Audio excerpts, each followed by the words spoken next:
Hi friends, आपण को हम साई यूट्यूब चैनल को स्वागत। अभी आलूर गोटे रेसिपी देखी तरकारी आमर कड़े बसई दी। कड़े गंटे गरम हो गला। एवं अल्प किसी रिफाइन तेल दवा।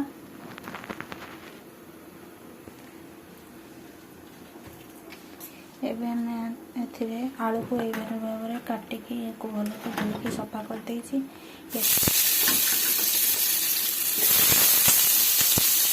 हल्दी गुंड पकेगा, हल्दी गुंड देवा लुण भल भाव में गोड़ेदेव।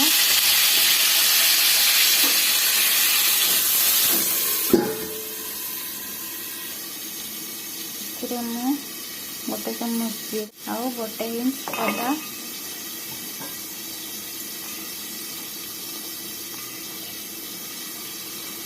आउ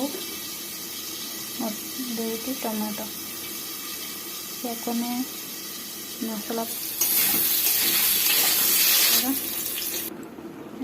तेल आम फूलकोबी को भाजदवा।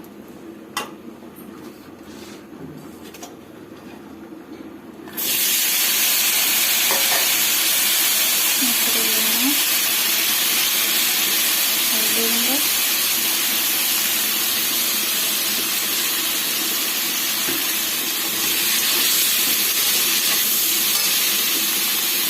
काढ़ी देचे। कड़े किसी तेल गोटे तेजपत्र,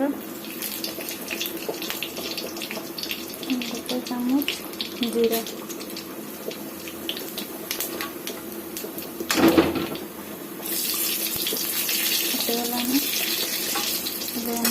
पकेगा कटा होता पिज, गोटे कटा होता पिज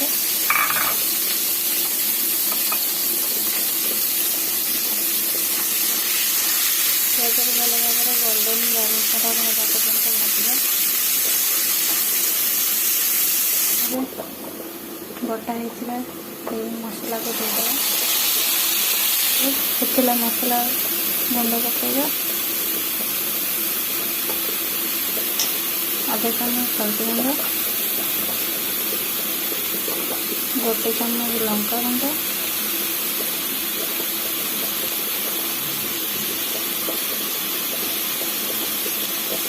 स्वाद अनुसार लुण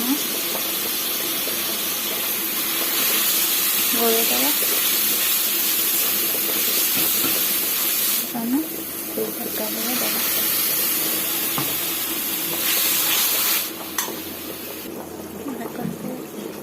मसला आमर पूरा कषि गला।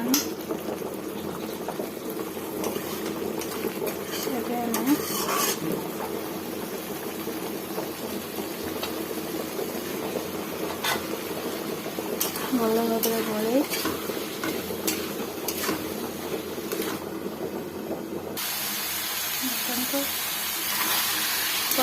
मसला सागर कषि गला।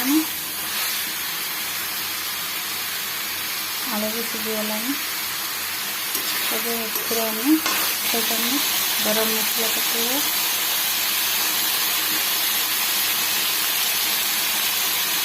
और आधा चामच सब्जी मसला पकेगा।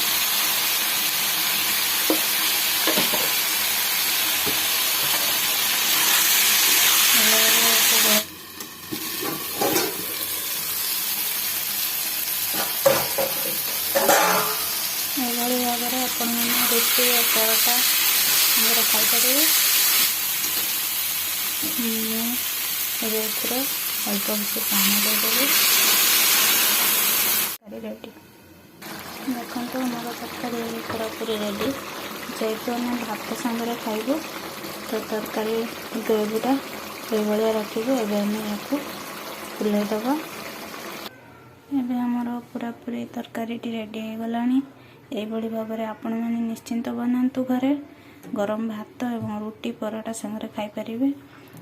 आम भिडियोटी केमिति लगुच आपण मैंने कमेंट जनातु। भिडियोटी भल लगे लाइक करंतु, सब्सक्राइब कर दिंतु, सांग मान साथी शेयर करंतु।